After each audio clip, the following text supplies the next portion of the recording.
Welcome back to Higher Ground Financial Group's radio show, riskfeestaxes.com. I'm Imran Razvi, I go by Raz. I'm here with my son, Daniel, who's a tax attorney.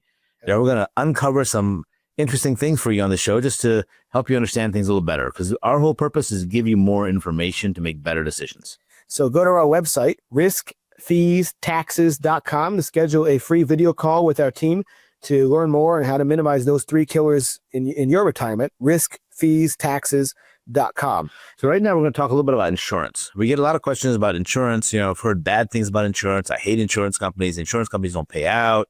Insurance companies always try to duck things. And, we've had the Mangione case where he killed the president of the insurance company. And people are just angry with insurance companies. Why are they so angry?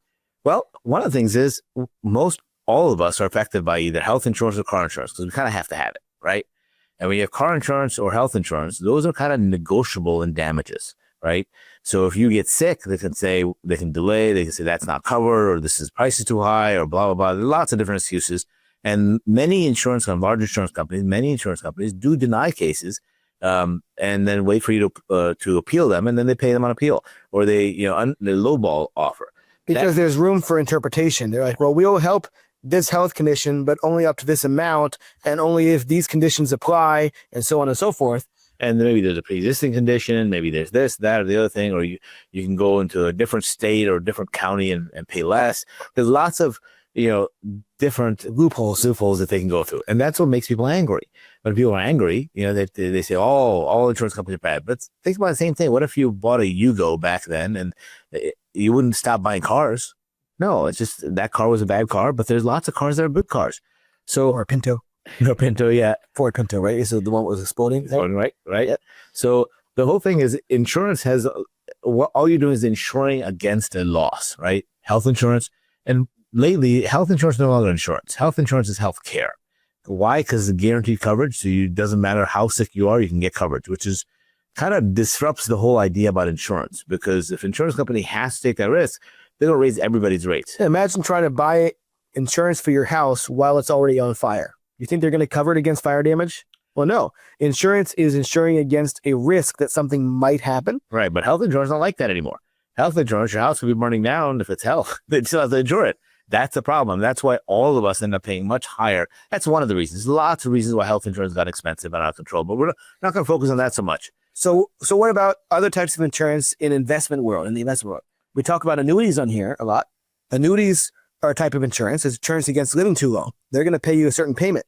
It's not negotiable. You get a payment. If it's $30,000 a year, it's exactly $30,000 every year forever. Yeah. It only stops when they get a death certificate saying you've died. That's when it stops. And if it's a growth annuity, like an insured investment account, then there's a guarantee against loss. They don't promise you any specific return. You may or may not get a good return, a great return, an okay return, but you're never going to go backwards, and there are never any fees charged if it's the right type. So there's no room for negotiation in, well, we don't think that we should give you this much, or we think we should only protect. No. This is what the promise is. That's the contract. And, same thing with life insurance. Life insurance pays you a certain amount, pays your family a certain amount when you die. It's that amount when you die. And there's only one condition. Right. You got to be dead. And there's also a 2-year rule. So in the first 2 years, if you die within 2 years of getting insurance, they will investigate it to make sure there was no fraud involved, make sure that you didn't withhold the fact that you had severe heart trouble and they didn't find it. Or suicide is also excluded, but only for the first 2 years. But if you had a life insurance policy for 2 years or longer, then it's a guaranteed payout unless it's a term policy. Then it expires before you die. Then it's only guaranteed for that time period, so long as you make the payment. So as long as the policy is in force, that's what you get. And so there's less room for negotiation or discussion or exceptions or excuses as far as the coverage goes. All that you need to do, or your family needs to do, is show that you've died, and then you get the claim, right? And you might say, well, I still don't like insurance companies. You don't have to like insurance companies. You just have to hate them less than the IRS. Yeah. So let me say that again. You don't need to love the insurance company. You just need to hate them less than the IRS. And when that sinks in, you're like, okay, it makes sense. If I'm going to get all these benefits, it makes sense to use insurance for some of these things so that I pay less taxes. So how would you pay less taxes by using insurance? Well, life insurance specifically, it's a way to pay less taxes upon death for your family, because life insurance death benefits are tax-free. They're always capital gains tax-free. They are always income tax-free. If there's the death benefit always is, and the cash value is often tax-free if it's used in a certain way, but the death benefit is always tax-free. Unless it can be estate tax problem if you don't do it properly. So if you have a lot of estate money, and many times people will use life insurance to pay the taxes on an estate that's over the estate tax limit right now, which is $15 million per person. So that we use, but it has to be in a trust. Otherwise, it adds to your estate, makes your value even higher, and have it taxable. So you have to really talk to somebody that knows what they're doing before you make a decision like that. Right. But even, let's say, and if you are in the case of having a estate that's over, let's say it's over $10 million and you're approaching that $15 million mark, you need to really have a specific and very, very precisely worded irrevocable trust to hold the life insurance so that it's outside of your estate. And when you're at that level, you can also be qualifying for programs that mean you don't have to pay out of pocket for a lot of that. You can get someone else to finance the cost of the life insurance. So if you got over 10 million of assets, that definitely make an appointment, riskfeestaxes.com. There are several unique things you can take advantage of that are not available to everybody. But for everybody else, life insurance can still be a really good option to minimize taxes. So what do I mean by that? Let's say you have $2 million in your IRA that is not being used to generate income. But you have enough pension, interest income, you have dividends, you're living off those things. And we have a lot of clients that are that way. They have several $1 million and they're living off the dividends and the interest and the pension. So the question is, what do you want this money to do for you? And that's what I mean, the money to do for you, not to you to do with the money. What do you want the money to do for you? Because if it's not providing you an income, it's not providing you any safety net, it's not providing anything for you, it's just sitting there, what do you want it to do? And for most people, if the default answer is, well, I want to give it to the kids. Now, if you don't have kids, we can help you find other things that you could do with the money, and that doesn't mean give it all to charity. There's some other things we can discuss when you make an appointment with us. But let's assume for a minute you have kids or you have somebody that you want to leave behind, that is, or you don't want to leave them behind, but when you do leave them behind, you want to leave them something. So if you got, let's say this example, $2 million, it's in your IRA. What's going to happen? You're going to take required distributions every year. You're going to pay the taxes every year. You're going to reinvest it. You're going to pay reinvestment taxes. Then when you die, whatever's left in your IRA is going to go to the kids. They're going to pay taxes. Now, several years ago, there was this thing called stretch IRAs where they could delay those taxes and defer them and stretch them out over many decades. That can't happen anymore. Now they have to take it and pay within 10 years. So within 10 years, they got to pay all the taxes that was due on that IRA that you did not pay. Now they have to pay it. And likely they'll inherit it at their highest earning years. So probably they'll be in the highest tax bracket at the time.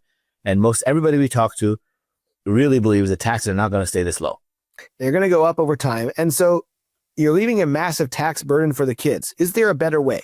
Well, most people have heard of this thing called a Roth conversion. So that's one thing. You can pay the tax now and make all this Roth, and then it's going to grow. So now you have $2 million that's tax-free. And some people think that, oh, Roth, I can't do a Roth. I make too much money. Well, we're not talking about contributing to a Roth. We're talking about converting to a Roth. There's a difference. You may make too much money to contribute to a Roth, but there's no income cap for conversion to a Roth. And so if you convert, now let's say you paid the tax on the $2 million. Now you have $2 million that's all tax-free. And it's going to grow however the investments that it's in are growing for the rest of your life, and it's all tax-free. So that's great. That is one option. But life insurance is also an option. And if the primary goal is to leave this money to the kids, in most cases, life insurance is a much more efficient way to do that. Let's use an example. You take the $2 million and let's say over the next 10 years, you move it into a life insurance policy. You're putting in $200,000 every year into this life insurance. Well, you are paying taxes along the way, but you would do that for the Roth conversion. So nothing's different. It feels like a Roth conversion, but instead of putting it into a Roth, you're putting it into life insurance. And now from day one, you might have a $2 million death benefit, and that might grow every year. So by the time you finish paying for this life insurance, you might have $4 million of death benefit. It's all tax-free. Yes, the Roth may someday grow that big if you live a long time, but in case it doesn't, the life insurance already guarantees that. Again, it's opinion-based assets versus contract-based assets. You're basically taking out of the opinion, which is the market, paying the taxes, and putting into a contract that you are guaranteed by law that this is how much your kids are going to get, and this is what's going to go to. So which of these three options would you rather have if legacy is a priority for you? You rather leave $2 million to your kids that they have to pay taxes on, or do you rather leave $2 million of tax-free money that is invested in something that you pick and you hope it went up over time? Or you rather leave $2 million. Well, it's actually not $2 million. It's $4 million of guaranteed tax-free benefit for them when you die. No matter when you die, even if you die 5 or 10 years from now, rather than 20 or 30 years. So that's a big difference. And obviously the life insurance is much more efficient for transferring wealth. And people often ask, well, what, really at my age, at 60 years old, at 65 years old, at 70 years old, does that still make sense? Yes, it does. If you're insurable. If you're insurable, but you may be surprised of how insurable you are, even at older ages. It's worth finding out. So we have clients all the time that we run the numbers, and we are fiduciaries. So we look at many different insurance companies, we look at many different options, and we only recommend it to you if we can prove it's actually in your best interest. But as fiduciaries, we take a look at that, and we have clients all the time that even at age 65, even at age 70, it still makes sense. They're going to have a lot more legacy for the kids, having the life insurance than passing it through the IRA or even a Roth conversion. And if you're younger, you're not really looking at retirement yet, maybe 10, 20, 30 years down the road, but you're making a lot of money and you're kind of figuring out where did you put all this money, what should you do? At that point, life insurance is a great place to put it too, because you can actually use the cash value while you're still young enough to enjoy it. So when you put a highly funded life insurance policy in place, that money grows and accumulates. And if you do it right, you can actually get interest on the money even after you borrow the money from your own policy. They may still credit your interest. Right. So there's lots of interesting things in there. And that's tax-free, right? Absolutely tax-free. It's a loan. If it's not a MEC, it's not a modified endowment contract, that cash value is accessible tax-free for any reason. So a lot of wealthy or actually high income earners will put money into a life insurance policy, even in their 30s and 40s, be able to use that money. It's like their own private bank, but you got to have the right company, the right low cost and internal costs. There's lots of things to look at. And what is it you want to do? So as a fiduciary, we really find out what are you trying to do long-term, short-term, and we help you uncover the details to make the better decisions. So go to riskfeestaxes.com to make an appointment. It's free. And ask questions, and we'll be able to answer you. We'll be able to tell you whether we can help you or not. And remember, you don't have to love the insurance company. You just have to hate them less than the IRS. That's right. All right. See you next time.